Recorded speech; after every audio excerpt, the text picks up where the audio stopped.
You are facing an Assaultron-class combat robot. Death is inevitable. Watch out, Aging April! hostile. Got my arm. Go for the knees quickly. Ambush. Ambush. Defensive protocols engaged. Well, it's down. Finish it off. Belit.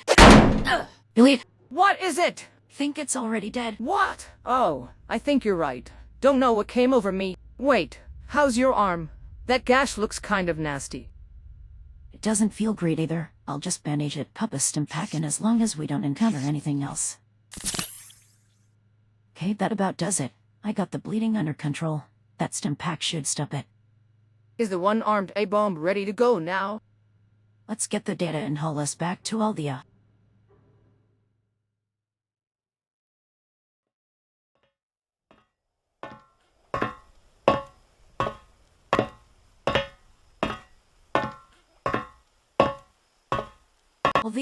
Althea, you still here?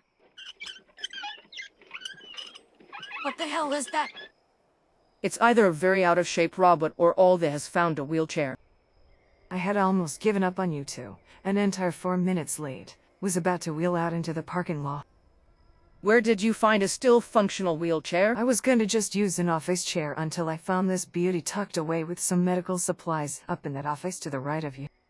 What happened to your arm? Just a flish one. We ran into an Assaultron. Don't worry, it's only my left arm. My right hand is the more useful one, if you recall. I do recall, pervert. I figured it'd be easier to push me back to camp. The pain has eased up some, so if I need to stand up to fight, I might be able to. Since we're down a leg and a wing, we should just make it back to camp before nightfall. So let's double time, ladies.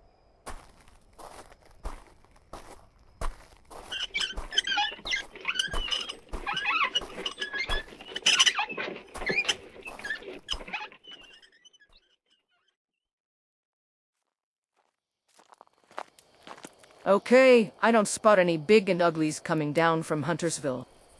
My 3-course meal is almost complete. Blanco mac and cheese, corn soup, and finally mole red burgers. Really wish I could down it with a bottle of red gut, but Macy told me no booze for any reason. How's it doing now, after a few hours?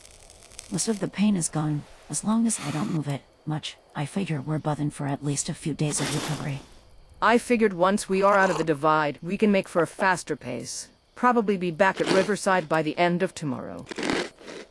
I already sent Maxie a couple of updates. Suggested I could put on a power armor chassis to support me, assuming we found one. We could look for one in Huntersville, but we'd probably waste half a day on a wild goose chase. If your chair breaks down, I can probably carry her. Then again, she has put on a few pounds. My knight in shining armor. How could I resist such an offer? All 3 of us are alive, and we got the data. I wonder what Shannon has in store for us next. Wait, what was that? Noise. Coming from your Pip-Boy? Of that, Maxie eventually wanted to program our Pip-Boys with speech synthesizers. Communicate when you are mute, when the other person is mute, that sort of thing. He started with some sound effects with a small Pip-Boy image. That one was laughing, I think. Yeah, he mentioned that to me too. Wonder if he included one about wanting to get laid. He even debated installing a small holo projector into the Pip-Boy. Could project text, images, whatever. That reminds me. He talked my ear off about that friendly mole miner they found. Called it a her. Named her the Purveyor. Technically, I think Eric found her. Honestly, if anybody is going to make friends with this brave new world, it'll probably be Eric. Macy will always take it a step further and try and mate with it. The priorities of the nerdy hedonist. I don't know how to feel about it. Reports of a friendly super mutant, and now this. Perhaps we aren't being cautious enough. Brave new world. Not merely just words. I never fully realized what we were getting into. It's their world we are entering, not the other way around. Macy always says that we got it all wrong. The fear, the grief, the longing for the last world. When we should be brave and full of wonder. Even if we were back in the old world, we still would have eventually died one day. Well, I'm willing to give anybody, anything, a chance. And on that note, I think we should turn in.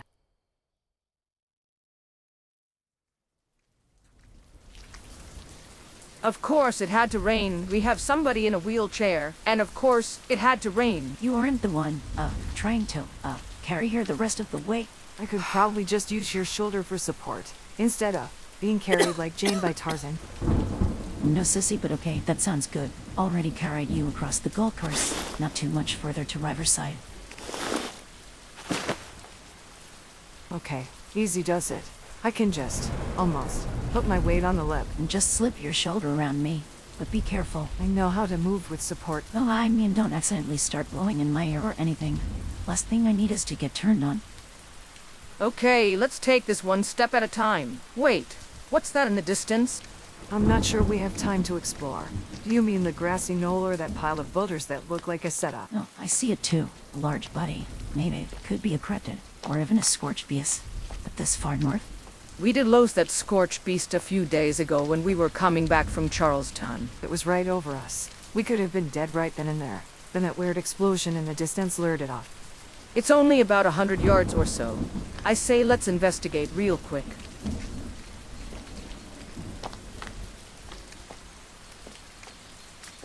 This is definitely a scorched beast. Good-sized one. Been dead at least a day or so. The ultracite shards on it are already mostly decayed. Wait, what's it covered in? Wait, really? Are those arrows? It looks like it. I spot about 24 still embedded in its corpse. Okay, I pulled one out. Very steady construction. Nothing like I remember from Pioneer Scouts. Well, let's get moving. I like showering as much as the next person, but not with a healthy dose of radiation. I suggest, given our circumstances, we try the back door. Macy will love that one. I assume you mean the secret entrance he mentioned, and not simply a call for us to be adventurous. Well, let's get moving if it's all the same to you two.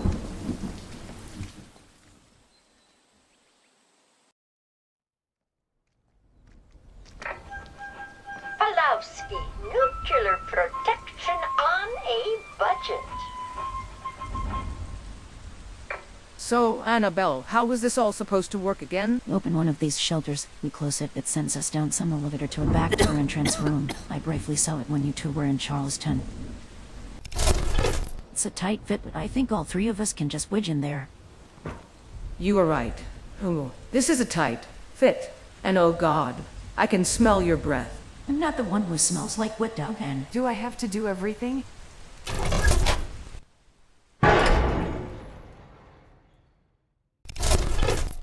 First floor, woman's lingerie. Oh, don't joke about that. I would give anything for even a basic lingerie department. I'm not even talking designer brands at this point. The entrance was secret, but apparently they thought to put some defenses for the back door as well. Just a quick scan with my free hand, and voila.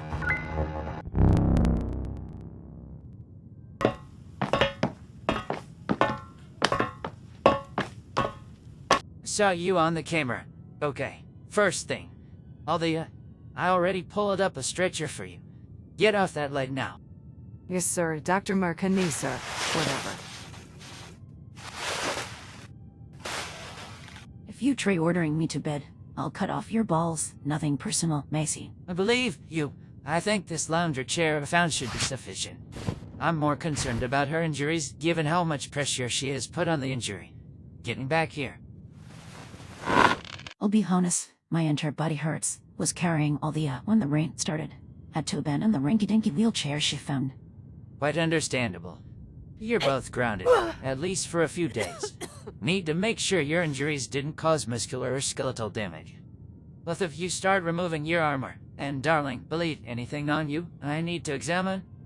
I think I'm fine for now. Just tired, wet, and a bit sore. But I do have a present for you. A copy of Project Siphon, a copy of the data for the voice of Set, and some odds and ends I pulled from the mainframe. This is great news. You are hereby exempt from requiring a present to attend the next Maxwell Marconi birthday celebration.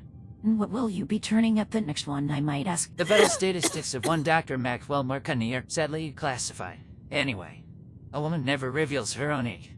Oh, I almost forgot. We found a downed scorched beast on the way here, on the near side of the White Springs. It is uncommon to see them this far north, and while a tough fight, most survivors can take one down in a group anyway. Jerry and I even took. But, it was covered in these. Extraordinary. I've never seen one of these recovered from the well, yet.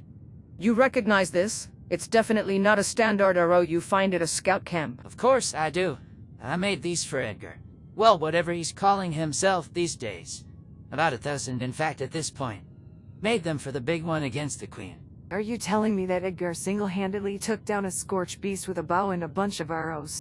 It would be incredibly difficult, but yes, it is possible. I know he's been patrolling, even shadowing, stalking, fellow survivors. I suspect he even followed me and set into the mire. That makes him a potentially dangerous quantity. He rarely makes himself known. Wasn't it Edgar's funeral? But I always had that strange feeling.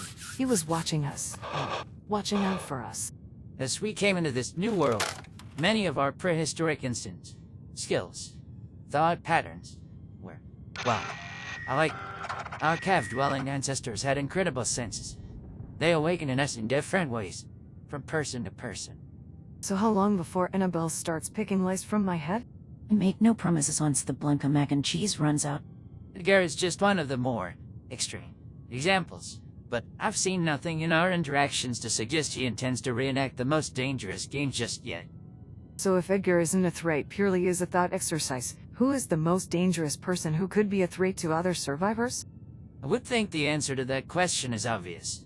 You are no fool, Althea. Maybe I just don't want to accept the answer. Some possess the demeanor, others possess the motive. But one candidate also possesses the means. And that person is me.